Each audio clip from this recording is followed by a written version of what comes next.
Salut tout le monde! Cette semaine, je vous ai demandé de me poser vos questions à la fois sur YouTube, à la fois sur Facebook, à la fois sur Instagram, bref, partout quoi. Et vous avez été plutôt nombreux à me répondre, du coup, je me suis dit que c'était l'occasion de répondre à tout le monde, comme ça en plus je vous réponds assez rapidement par rapport à quand je vous ai posé les questions. Je vous prépare une grosse vidéo pour la semaine prochaine qui va demander beaucoup de travail, qui m'a déjà demandé plus de 3 heures de recherche. Il va encore falloir que je tourne, que je fasse le montage, etc. Du coup, je préfère attendre la semaine prochaine pour vous la donner et cette semaine vous proposer juste une réponse aux questions que vous m'avez posées. Et comme il y en a quand même plutôt pas mal, on va attaquer tout de suite parce que je me connais et je vais encore parler pendant 3/4 d'heure. La première question est de Christelle qui me demande quelle application conseilles-tu pour présenter un PowerPoint en posant ma voix? Alors c'est vrai que moi je fonctionne un petit peu comme ça, c'est pas vraiment des PowerPoint si vous voulez, moi je déteste l'application PowerPoint, je trouve qu'elle est horriblement laide et qu'en plus c'est hyper, enfin c'est pas du tout intuitif en fait, moi j'aime pas PowerPoint, j'utilise pas ça du tout.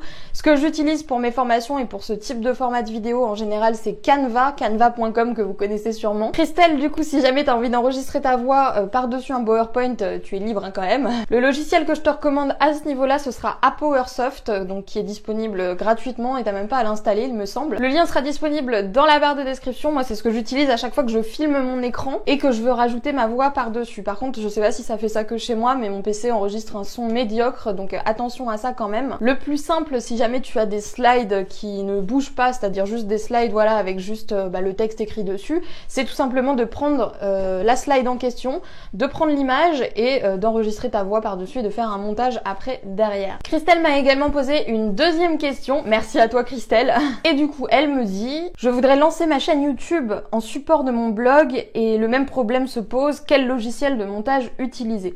Alors ça je sais que c'est un petit peu délicat parce que les bons logiciels de montage gratuits, moi personnellement j'en ai pas trouvé. Celui que j'utilise pour faire le montage de mes vidéos c'est Adobe Premiere Pro qui est un logiciel payant, donc vous savez c'est la suite Adobe avec Photoshop etc. Il me semble que c'est un abonnement mensuel, mais malheureusement c'est vrai que en logiciel de montage gratuit, j'ai entendu parler de iMovie sur Mac, par contre sous Windows on est un petit peu laissé à la dérive. Après si éventuellement t'as vraiment envie de faire en sorte que ta chaîne YouTube, voilà, ce soit un petit peu une partie, une composante importante de ton business, je pense que ça peut être intéressant d'investir dans un logiciel de montage dans la mesure où on peut en trouver des pas trop chers en dehors de Adobe Premiere Pro. Il y a par exemple Wondershare Filmora, il me semble, qui a une licence à partir de 50 € je crois. À vie, si je dis pas de bêtises. Je te mettrai à nouveau les liens dans la barre de description. Mais pour YouTube, c'est vrai que sans logiciel de montage, c'est un petit peu compliqué de se lancer parce que les vidéos en format brut sont assez horrible. Enfin, pas horrible en soi, mais tu vas te rendre compte que t'as envie de couper plein de trucs parce que y a des ou alors il y a des je l'ai mal dit alors je vais le redire, et forcément ça nécessite un petit peu de découpe au montage. Ensuite on a une question de Arwenou qui me demande comment avance ton projet concernant ton deuxième site. Alors c'est vrai que ça fait depuis plusieurs mois que je vous ai parlé de ce deuxième site, le nom de domaine est réservé, j'ai commencé à le paramétrer etc, mais comme je vous l'expliquais dans ma vidéo annonce, j'ai pas eu beaucoup le temps de m'en occuper parce que j'étais un petit peu débordée par tout ce que j'avais à faire pour Wonder Wild Queen. Donc là je me suis libérée un petit peu de temps, je pense que je vais réussir à vous le sortir normalement avant la fin janvier, vous serez de toute façon tenu informé, que ce soit par ma newsletter ou par cette chaîne YouTube, par mon blog, donc ne vous inquiétez pas, vous serez vite au courant. Et bisous à Arwenou. Ensuite on a Ça Infuse qui me demande quelles sont les personnes qui t'inspirent. Alors c'est vrai que moi les personnes qui m'inspirent assez curieusement c'est pas nécessairement des entrepreneurs, je veux dire Elon Musk, Steve Jobs etc. Bon c'est vrai que c'est des personnes qui sont intéressantes et sur lesquelles j'aime bien me renseigner, mais c'est pas non plus voilà mes idoles quoi. Moi les personnes qui m'inspirent en général ce sont soit des musiciens, soit des personnages etc. Pour n'en citer que quelques-uns, j'ai beaucoup d'admiration pour Hayley Williams, la chanteuse de Paramore, parce que c'est une chanteuse en fait qui a toujours tenu à exprimer ses vrais sentiments dans ses chansons, ce qui fait que on a des chansons en fait par rapport à plein de choses qui se sont passées dans leur vie publique, au groupe j'entends, et elle a une manière de penser, une manière d'inspirer les gens que je trouve formidable. Sinon là c'est parce que j'ai eu une annonce comme quoi l'animé Fruits Basket était de retour, donc les fans si vous êtes aussi contents que moi faites-moi signe. J'ai toujours eu depuis que je suis petite en fait une énorme admiration pour le personnage de Toru Honda. En fait Toru Honda c'est une orpheline un petit peu, sa mère est décédée et c'est quelqu'un de très positif, un personnage très positif qui arrive toujours à amener du bien dans la vie des gens qui l'entourent, et moi elle m'a toujours beaucoup inspirée parce que pour moi c'est de cette manière là qu'on peut changer le monde, pas en étant individualiste et en pensant qu'à soi, et je trouve que voilà, elle a le caractère qu'elle a, la personnalité qu'elle a est très très inspirante, même si c'est vrai qu'elle est peut-être un petit peu niaise. Enfin, en tout cas, je pense que vous comprenez ce que je veux dire si jamais vous connaissez le manga Fruits Basket, mais moi j'adore Toru Honda, c'est vraiment un personnage qui m'inspire beaucoup. Il y a plein de personnages comme ça, vous voyez, qui m'inspirent, je vais pas tous vous les citer ici parce que ça prendrait une éternité, mais sachez que je vous prépare justement pas mal de choses à ce sujet-là et que vous allez bientôt en savoir plus sur les nombreuses personnes qui m'inspirent. Ensuite, on a Julien qui me demande: qu'envisages-tu pour la suite afin de passer ton business au cap au-dessus? Alors, je vous ai un petit peu évoqué ces idées-là dans la vidéo annonce, encore une fois, mais il y a d'autres choses en fait que je prévois. Déjà, je me suis fixé l'objectif, vous l'avez vu dans mes bilans, d'atteindre les 3000 € de chiffre d'affaires avant la fin de l'année prochaine, donc avec un peu de chance, je devrais y arriver. Pour ça, je pense que je vais faire beaucoup plus d'efforts au niveau du montage de mes vidéos YouTube. Moi, je suis persuadée qu'il y a un potentiel de fifou malade sur YouTube, parce que je vois qu'en ayant très peu d'abonnés, finalement, j'ai quand même de très bons résultats par rapport à ça, et c'est aussi un format que j'aime beaucoup, qui me permet de faire autre chose que de la rédaction pure, comme quand j'écris des articles sur mon blog. Ce qui est de Wonder Whale Queen, voilà ce que je projette, mais pour mon business en général, j'envisage de créer un deuxième blog parce que pour moi c'est insuffisant d'avoir un seul blog et de vouloir augmenter son chiffre d'affaires. Moi mon but c'est d'essayer de créer un maximum de sites, un maximum de blogs parce que j'aime ça, et je pense que je vais essayer d'en faire un maximum cette année, même si je suis vraiment pas sûre d'avoir le temps d'en faire autant que je veux. Mon gros problème c'est que j'ai toujours plein d'idées, plein de projets, et que je manque de temps pour les mettre en application, et c'est quelque chose qui me frustre beaucoup, mais j'ai beaucoup d'idées, donc je pense que avec un peu de chance je devrais m'en sortir. Julien toujours qui me demande: combien de temps travailles-tu par semaine? Alors ça varie énormément de ma motivation, et je sais que j'ai énormément de chance à ce niveau-là parce que du fait de travailler chez moi, finalement quand j'ai pas envie de travailler, je travaille pas en fait, tout simplement, je me prends pas la tête du tout quoi, c'est vraiment un bonheur de pouvoir faire ça.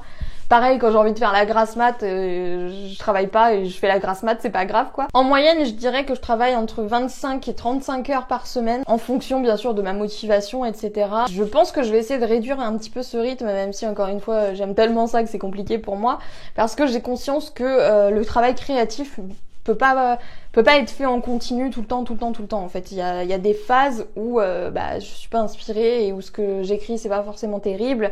Il y a des phases où je suis fatiguée, j'ai pas envie, enfin c'est le problème aussi quelque part avec ce métier-là, c'est que si vous n'avez pas envie de faire les choses, ça se ressent tout de suite. Alors moi j'évite au maximum de me forcer, ou de trop me forcer en tout cas, parce que j'ai le sentiment que ça se ressent à la fois sur mes écrits et à la fois à travers mes vidéos. Mais en moyenne je dirais que oui, je travaille entre 25 et 35 heures par semaine selon ma motivation et selon ce que je me sens capable de faire. Ensuite on a le petit monde d'Astico et Poulette qui me demande: que penses-tu d'Hello Coton et me conseilles-tu de m'inscrire dessus?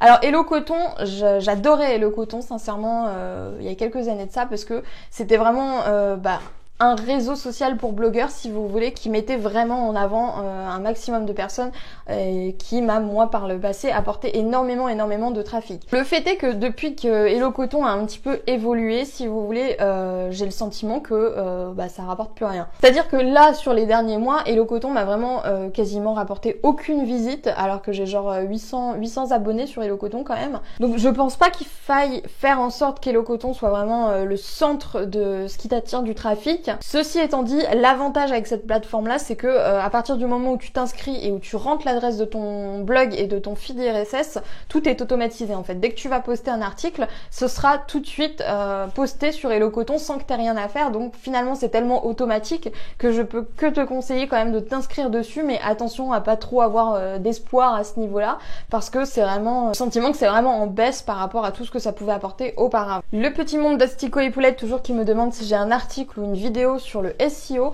Oui, j'en ai plusieurs, j'ai même une formation complète qui est la SEO KLM. Pour le petit rappel, est actuellement disponible à 99 €. J'augmente le prix dès lundi prochain, donc si jamais vous voulez vous la procurer, prenez-la maintenant avant qu'il soit trop tard. Je mettrai le lien encore une fois dans la barre d'infos. Ensuite on a Louise qui me demande: quels sont tes outils préférés et comment se passe une journée type? Ou bien quelques journées type, celles qui marchent pas et celles super productives. Alors mes outils préférés, il y en a plusieurs bien sûr. J'aime beaucoup Trello. Je trouve que Trello c'est très sympa à utiliser et ça aide vraiment à vider son cerveau de manière assez ouf. Canva aussi, Canva qui est un outil qui me sauve la vie pas mal de fois, l'air de rien, malgré les nombreux bugs. Et WordPress bien sûr, wordpress.org sans qui je ne serais rien. Voilà mes outils préférés. Pour les autres je les utilise surtout parce que j'ai besoin de les utiliser et pas vraiment par plaisir, mais c'est vrai que ces trois là c'est mes petits cœurs. Ce qui se passe pendant une journée type, c'est vrai qu'il y a du coup les journées productives et les journées non productives. YouTube, Louise, tu me connais bien. Pour ce qui est d'une journée productive, en général, je vais me lever vers entre 6 et 8 heures, ça dépend encore une fois de ma capacité à me réveiller ou pas. Le matin, en général, je vais faire du montage, en général, c'est surtout de la découpe de vidéos ou de la rédaction de mails, parce que j'envoie souvent des mails à ma newsletter et souvent je le fais le matin. Et aussi de la rédaction d'articles, bref, tout ce qui ne nécessite pas que je montre ma tête du matin et ma voix du matin au monde entier. Et l'après-midi, généralement, je suis plus en train de tourner des vidéos ou encore une fois en train de faire du montage, parce que le montage, c'est vraiment un truc qui prend un temps monstrueux. Ça peut prendre entre 2 heures et 10 heures, quoi, s'il vous plaît, donc... C'est vrai que je passe beaucoup de temps sur le montage. J'imagine que ça va finir par se réduire vu que j'ai réduit mon rythme, mais voilà, en général mes journées se découpent un petit peu comme ça. Après bien sûr ça dépend des différents projets annexes que j'ai. Quand j'ai des séances de coaching, je les fais aussi souvent en début d'après-midi ou en fin de matinée. Et pour ce qui est d'une journée type non productive, je vais me lever, je vais glandouiller toute la matinée sur YouTube et je vais quand même travailler l'après-midi. En tout cas l'après-midi généralement c'est là où je travaille le plus, où c'est sûr que je travaille.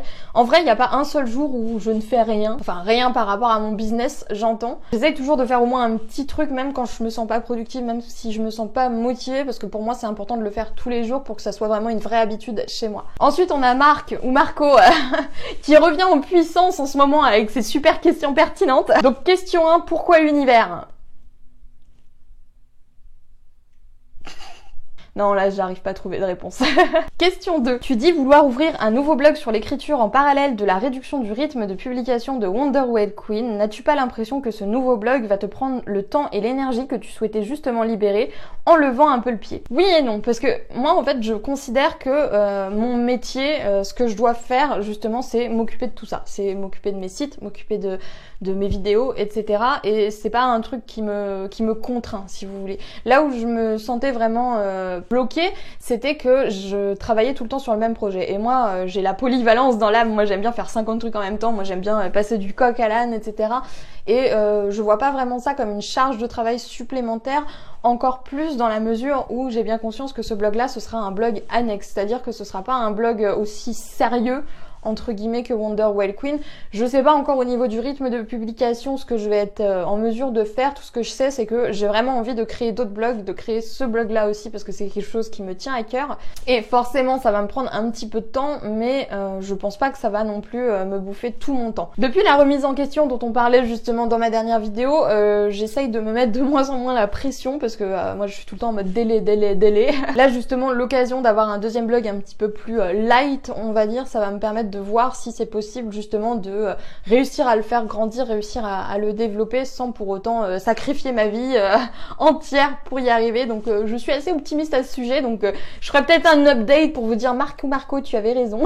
Mais pour l'instant je suis assez positive, donc à voir, mais je pense pas. D'autant plus que le rythme que j'avais sur Wonder Whale Queen, comme je l'ai dit, c'était un rythme vraiment soutenu. Là je fais quand même 2 vidéos de moins par rapport à ce que je faisais d'habitude et 1 à 2 articles de moins par semaine, donc ça me libère quand même beaucoup de temps. Et même en faisant un article par semaine sur le nouveau blog, je pense pas que ça me prenne autant d'énergie et autant de temps que tout ce que je me fixais jusque là. Question numéro 3. Quels sont les avantages et inconvénients de la plateforme que tu utilises actuellement pour héberger tes formations? Alors moi j'utilise Cooneyo. Je suis passée chez Cooneyo dans un premier temps parce que c'était le moins cher. Cooneyo, à partir de 27 € par mois, vous pouvez avoir vos formations en ligne, vous pouvez gérer les paiements par Stripe, par PayPal. Et en plus ce qui est génial avec Cooneyo, c'est qu'ils sont très généreux au niveau de leur offre d'essai, c'est-à-dire que vous avez déjà 1 mois d'essai si vous inscrivez normalement.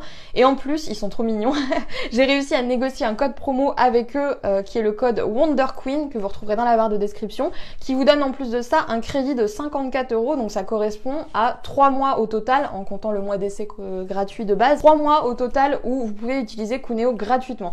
Et moi-même, j'étais passée par un code promo comme ça quand j'avais découvert la plateforme, et c'est ça en fait qui m'a vraiment fait l'utiliser. Et honnêtement, je suis très satisfaite de Cooneyo, d'autant plus qu'ils ont un très bon support. Dès que vous avez le moindre problème, c'est les fondateurs eux-mêmes qui vous répondent. Il y a plein de tutoriels. Maintenant, si vraiment je devais chercher la petite bête, c'est vrai que Cooneyo, visuellement parlant, c'est un petit peu old school. Pour un débutant, c'est vrai que ça peut être aussi très difficile de paramétrer sa boutique. Je sais que même moi qui ai un peu l'habitude de ces systèmes-là, je me suis un petit peu gratté la tête au moment où je l'ai installé. Là, je vous avoue que je lorgne pas mal sur Podia, mais là, actuellement, toutes mes formations sont sous Cooneyo. Ça se passe très bien et c'est vraiment un très bon service. C'est vraiment celui que je conseillerais à tout le monde pour débuter parce que vraiment, c'est le moins cher et qu'il y a toutes les options les plus essentielles.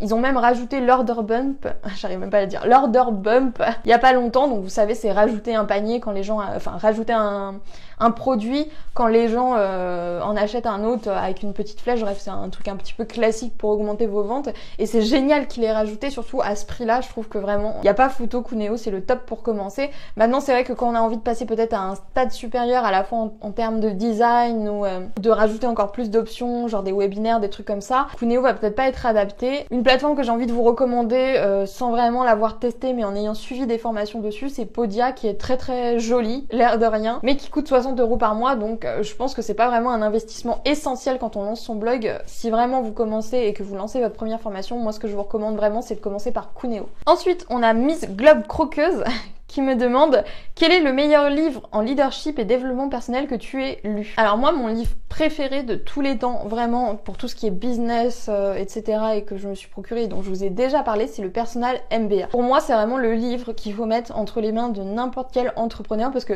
il y a tellement d'informations dedans, il est tellement riche, il y a tellement de choses en fait qui sont dingues dans ce livre, vous avez envie de tout surligner quand vous le lisez. Donc vraiment, c'est vraiment, je pense, mon livre préféré en termes de business et aussi en termes de développement personnel, parce qu'on parle de business, mais ce qui est génial dans le Personal MBA, c'est que ça intègre bien l'idée que pour être un bon entrepreneur, il faut avoir un bon mindset, un bon état d'esprit, et on a plusieurs chapitres qui nous expliquent comment avoir le bon état d'esprit là-dedans. Donc si vraiment je devais vous en recommander un seul et unique, ce serait le Personal MBA de Josh Kaufman. Miss Globe Croqueuse, toujours, qui me demande est-ce que ton entourage t'encourage, te soutient dans l'entrepreneuriat?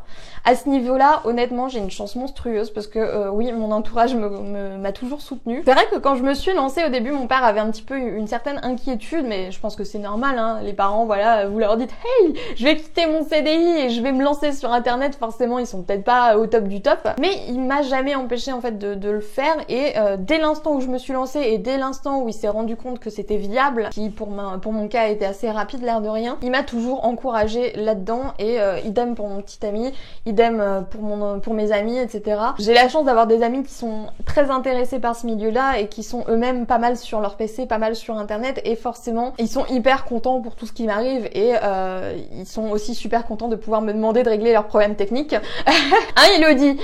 Donc c'est vrai que j'ai moi-même un entourage composé quasiment uniquement d'entrepreneurs ou de personnes qui ont envie d'entreprendre, et même quand c'est pas des gens dans cette situation-là, ça reste des gens ouverts d'esprit. De toute façon, moi j'aime pas les gens qui sont fermés d'esprit ou les gens qui passent leur journée à se plaindre sans rien faire pour se bouger. Enfin, c'est des trucs qui m'énervent en fait. À chaque fois que j'ai eu des amitiés avec des gens comme ça qui passaient leur journée à pleurer sur leur sort, ça s'est toujours mal terminé. Et là, depuis justement que j'ai un peu assaini mon entourage, j'ai la chance d'être très très bien entourée, d'être vite encouragée, et dès que j'ai le moindre doute, dès que j'ai la moindre question, j'ai systématiquement quelqu'un qui est là pour me rassurer et à qui je peux en parler. Donc j'ai vraiment une chance monstrueuse à ce niveau-là. Et je pense honnêtement que sans toutes ces personnes-là, je serais sûrement pas là où j'en suis aujourd'hui, parce que c'est eux qui m'aident en fait à trouver la force en moi de faire tout ça et de ne pas avoir honte de ce que je propose. En tout cas au début, c'est eux qui m'ont encouragée à le faire. Et à ce niveau-là, sincèrement, j'ai vraiment une chance énorme. Donc pensez bien à vous entourer, parce que généralement l'entourage, vraiment, c'est un truc qui peut vraiment vous tirer vers le fond. Pour avoir eu dans ma vie un nombre incalculable de relations toxiques, j'ai vraiment mis du temps à intégrer ça, parce qu'on se dit tout le temps oui, mais en ce moment la personne va pas bien, donc faut l'aider, gna gna et tout.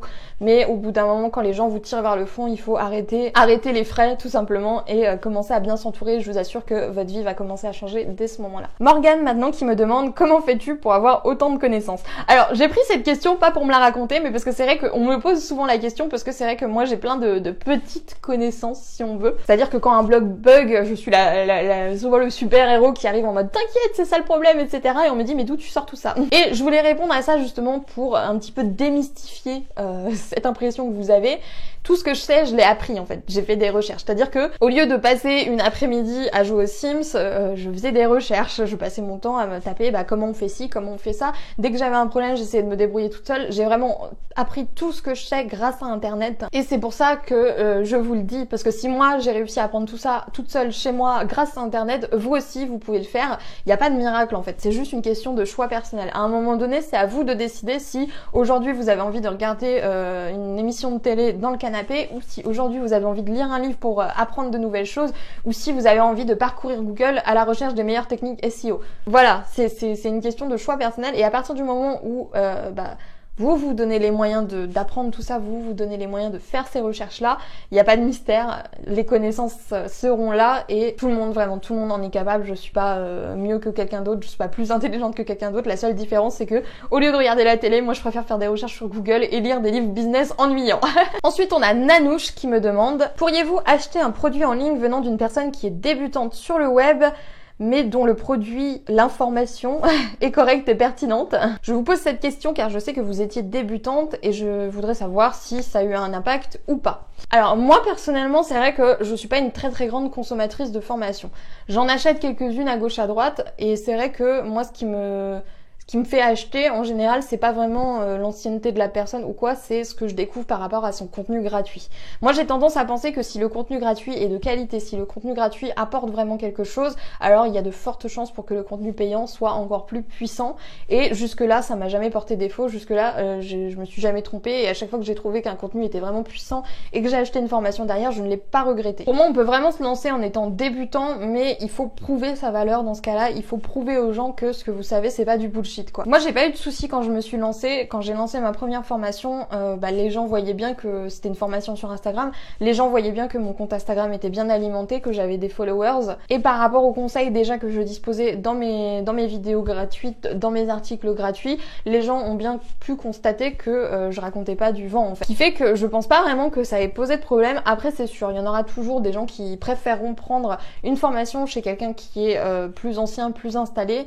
Maintenant, est-ce que l'ancienneté c'est vraiment une question, c'est vraiment une preuve du savoir? Je ne pense pas. Je pense qu'il faut vraiment se fier à son instinct. Je pense qu'on le sait en fait, on le devine si la personne elle sait ce qu'elle raconte ou pas. Je pense qu'il y a aussi une question de confiance quelque part, donc je pense que si vous inspirez confiance aux gens, il n'y a pas de raison. Et si vous dites encore une fois aux gens que vous êtes débutant, il n'y a rien à se reprocher et les gens savent en tout état de cause qu'ils font. C'est pas parce qu'on commence maintenant en fait, c'est pas parce que vous êtes lancé il y a 2 jours que ce que vous savez ça n'a aucune valeur. J'avais tourné une vidéo complète à ce sujet, donc je vous le mettrai dans le petit, n'hésitez pas à aller regarder si jamais vous voulez en savoir plus à ce sujet là. Mais moi je pense vraiment qu'être débutant ça doit pas être un frein, et pour moi ça a jamais été un frein, ça a même plus été une force, parce que j'ai reçu beaucoup de messages de blogueurs débutants qui me disaient qu'ils me suivaient justement juste parce que j'étais au même stade qu'eux, et je pense que là encore une fois ça peut faire vraiment un argument différenciant par rapport à la concurrence. Deuxième question de Nanouche: peut-on devenir autodidacte? Du moins peut-on se former seul et créer un emploi-service au service des personnes,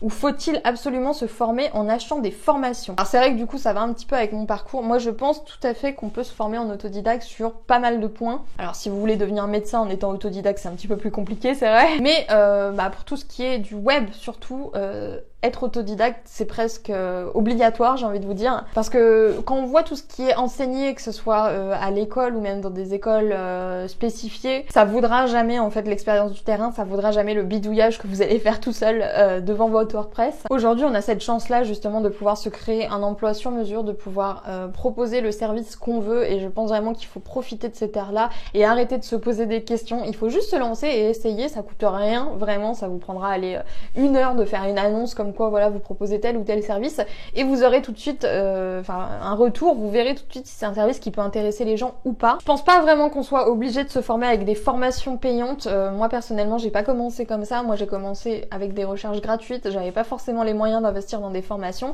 Maintenant c'est vrai que je pense aussi que si j'avais eu les moyens d'investir dans une formation, ça m'aurait pris moins de temps d'apprendre tout ça, parce que l'intérêt justement des formations c'est que ça vous regroupe un petit peu tout ce qui est important à savoir dans un seul et même contenu, et les recherches ça peut prendre vraiment beaucoup de temps, et en plus de ça chaque formateur a sa propre approche, sa propre manière de faire, encore plus dans une thématique blogging comme la mienne, parce que pour moi il n'y a pas un seul blogueur qui blogue de la même manière que quelqu'un d'autre, chacun a ses petits trucs, a ses petites techniques, voilà, et pour moi il y a beaucoup de formations qu'on peut pas retrouver sur internet en fait, tout simplement.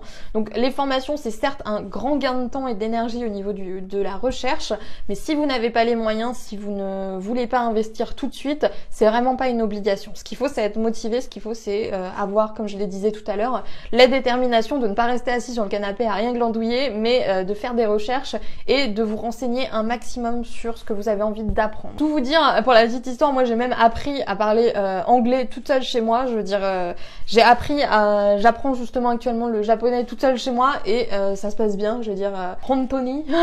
Donc je pense vraiment que se former seul c'est tout à fait possible. Maintenant il faut avoir la déterre pour le faire et il faut quand même être un petit peu habitué à tout ce qui est recherche, à savoir vérifier tout ce qui est bonne et fausse information. Tout ce travail de recherche là peut être épargné par l'achat d'une formation, donc ça dépend vraiment de vous et de la manière dont vous voulez digérer tout ça. Yvonne qui me demande comment insérer plusieurs bannières de publicité dans mes articles. Ça dépend de quelle régie publicitaire tu utilises, Yvonne. Il y a Google AdSense notamment qui est la régie publicitaire la plus simple, la plus connue, qui te donne des codes tout bêtes à copier-coller sous tes articles. Maintenant c'est vrai que moi je recommande pas vraiment ce genre d'installation de publicité à part si tu as beaucoup de visites parce que ça rapporte vraiment des centimes, des miettes, vraiment. Moi j'ai jamais réussi à gagner plus de 10 € par mois avec Google AdSense, donc clairement c'est pas un revenu sur lequel il faut s'appuyer si on a une petite audience. Pire encore, si jamais on met des bannières pub partout, ça nuit complètement au confort de l'utilisateur. Typiquement, il y a énormément de gens qui quittent une page web juste parce qu'il y a une énorme pub en plein milieu de l'article parce que c'est énervant et c'est pas joli. Donc c'est pas vraiment ce que je recommanderais. Après, encore une fois, chacun est libre, chacun fait ce qu'il veut. Si vous, ça fonctionne bien AdSense pour vous, n'hésitez pas à le dire en commentaire, mais moi vraiment, c'est pas quelque chose que je recommande. Et donc voilà, j'ai fait un petit peu le tour de tout ce que vous m'aviez demandé. Merci à tous ceux d'entre vous qui ont participé. Ça m'a donné matière à dire du coup. Je pense que à l'occasion, je relancerai un petit peu une FAQ comme ça. Donc si vous avez d'autres questions, posez-les en dessous de cette vidéo. Comme ça, je viendrai piocher ici la prochaine fois que j'en ferai une. C'est pas tout de suite, hein. Pour l'instant, voilà, je pense que on a fait un petit tour de tout ce qu'on a tendance à me demander régulièrement. Donc je vais vous laisser là. N'oubliez pas de vous abonner si c'est pas encore fait et on se retrouve samedi prochain pour une nouvelle vidéo, une super vidéo. Je vous assure, j'ai vraiment hâte que vous la découvriez. Je travaille vraiment beaucoup dessus et je la trouve fascinante avant même de l'avoir tournée. Donc j'espère qu'elle va vous plaire autant que moi ça me fait plaisir en fait de travailler là-dessus. Je vous dis à plus, bisous moelleux tout le monde, à la prochaine.